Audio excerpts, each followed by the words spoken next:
Obviamente preocupa la salud del sumo pontífice, de Jorge Bergoglio, el Papa Francisco. A él saludamos. Exactamente. Matías, ¿cómo estás? Buenas tardes para vos.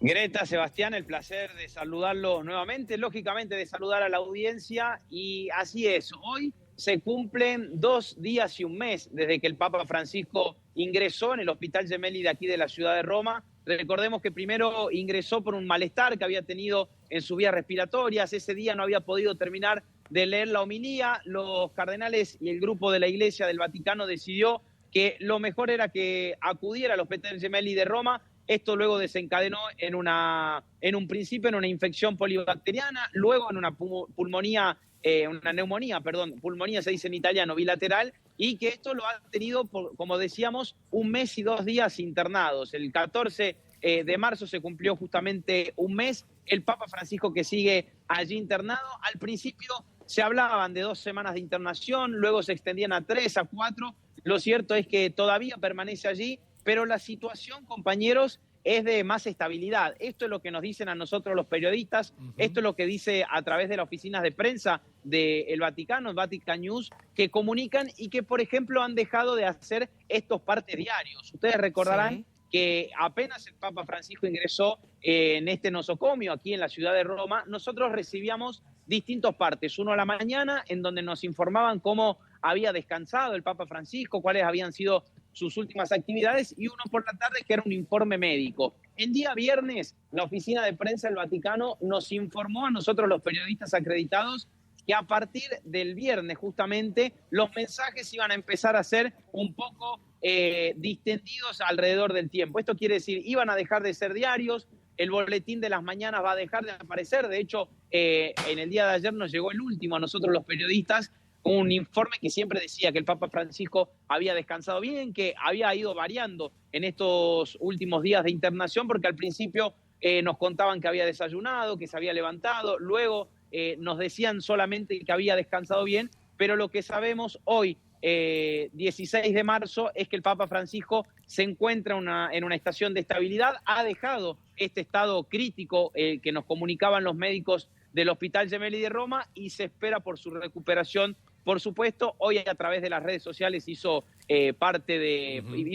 público parte de su del Ángelus del día de hoy, en donde justamente Sebastián, Greta, hablaba del estado físico, ¿no? Porque hoy Francisco escribía a través de la red social X, la ex Twitter, ponía: nuestro físico está débil, pero incluso así nada puede impedirnos amar, rezar, entregarnos, estar los unos para los otros, en la fe, señales luminosas de esperanza. Y un mensaje, lógicamente, que le agradecía a todos los fieles, porque a diario vienen aquí a rezar el rosario, porque le han hecho muchísimas muestras de cariño, de acompañamiento, y el Papa Francisco así lo agradece. Bueno, lo concreto, Matías, es que cada vez que se dan a conocer partes que tienen que ver con algún tipo de enfermedad del Papa, bueno, claramente el mundo se pone en alerta, pero así como también cuando hay mensajes de mejoría, como en este caso el que vos estás contando y el que todos ya hemos leído en diferentes lugares, también es como que es masiva, ¿no? La situación esta de sentir el alivio, de decir, bueno, el Papa una vez más se está recuperando. Así es, se aplaca también lógicamente un poco la ansiedad de los fieles, la ansiedad lógicamente de quienes comandan la iglesia. Y yo les voy a pedir a Mauro, acá, quien me está acompañando hoy como camarógrafo, que muestre un poco para que ustedes tomen dimensión. Ahora ustedes van a ver que aquí cerca de la plaza de San Pedro no hay nadie, no hay otros periodistas trabajando, no tenemos colegas alrededor que estén informando. Esto hace, sí, lógicamente están los peregrinos que siguen haciendo este peregrinaje por el jubileo, pero si ustedes venían, compañeros, la semana pasada o mismo hace 2 semanas, luego de esta crisis respiratoria más aguda que tuvo el Papa Francisco mientras estaba internado, ustedes se encontraban con una situación de colegas de realmente todo el mundo, medios franceses, medios polacos, españoles, mexicanos, de todo, realmente de todo el mundo, que venían aquí a trabajar y a cubrir, lógicamente, esta situación que mantenía en vilo, como lo decía Greta recién, al mundo entero, porque se empezaba a especular un poco con el reemplazo de Francisco, se empezaba a especular también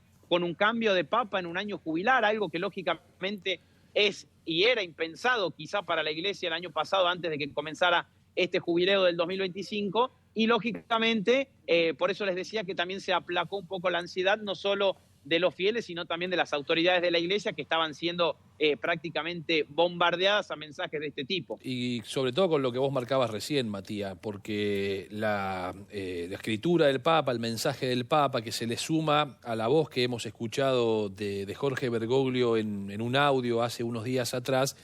Y te pregunto por la expectativa en lo que viene en relación a, sobre todo, la situación del Papa cuando lleguen las Pascuas, ¿no? Estamos en tiempos de Cuaresma y las Pascuas, que en esa fecha emblemática de la Iglesia Católica, también se especula sobre qué va a pasar con el Papa ese día, cuál va a ser su rol, si efectivamente va a haber una aparición mucho más concreta y mucho más notoria para esa fecha. Sí, Sebastián, sin lugar a dudas es algo que también intriga mucho a los fieles y a los cientos de peregrinos que ustedes recién veían una pequeña muestra de estas personas que llegan hasta aquí, hasta la Plaza de San Pedro, con un acto de devoción muy grande, porque el año del jubileo es el año del perdón para la Iglesia Católica, entonces vienen personas de realmente todo el mundo y muchos venían con la ilusión de ver al Papa Francisco. A mí, personalmente, me llegan muchos mensajes de personas que me preguntan, por ejemplo, si la audiencia de los miércoles se va a seguir haciendo, qué pasa con justamente el Ángelus de los días domingo. Hoy hubo otro cardenal que fue el encargado de leer el Ángelus. A esto igual hay que decirlo, lo prepara el Papa Francisco, se encarga él de mandar el mensaje. Todo el tiempo la Iglesia ha tratado de comunicar que Francisco sigue trabajando, que ha estado trabajando durante este periodo, más allá de esta semana, podemos decirlo, en donde tuvo estas crisis más agudas, estas crisis que tomaron tanto, que hicieron tanta repercusión a nivel mundial. Pero lo cierto es que se especula, Sebastián, que el Papa Francisco pueda llegar a estar para el domingo de Pascua. Hoy es el segundo domingo de Cuaresma. Falta aproximadamente un mes para que llegue el domingo de Pascuas y hay algunas especulaciones. Y hay otra especulación y un viaje confirmado que tiene el Papa Francisco en el mes de mayo. Francisco debería viajar a Turquía con un mensaje clave, un viaje muy importante que está programado hace mucho tiempo. Y en este acceso que tenemos nosotros los periodistas a la agenda papal y a los próximos eventos que se van a dar, no solo aquí en la ciudad de Roma, sino que están ligados al año jubilar y a la presencia del Papa Francisco, todavía nos aparece como que este viaje está confirmado. Las autoridades no quieren negarlo y no quieren decirnos que se va a cancelar, pero tampoco hay confirmaciones de que Francisco pueda estar en un estado físico para hacer un viaje hasta Turquía. Está bien, Turquía es un poco más cerca que otros viajes que ha hecho el Papa Francisco, pero lógicamente ustedes entenderán que en las condiciones que está el Papa Francisco es un poco complicado pensar en un viaje de este estilo. Gracias, Matías. Te queremos agradecer este contacto clarísimo y por supuesto seguimos expectantes también desde aquí en todo lo que tenga que ver con la salud del Papa. Fuerte abrazo. Sí. Seguiremos informando y hoy, compañeros, como recordatorio, el Rosario ahora se está rezando a las 19:30, 7:30 de la tarde, aquí siempre en la Plaza de San Pedro y es transmitido para todo el mundo, para quienes quieren participar desde la Argentina y desde todo el mundo que nos ven a nosotros a través de la pantalla de Canal 26. Excelente, muchísimas gracias, Matías.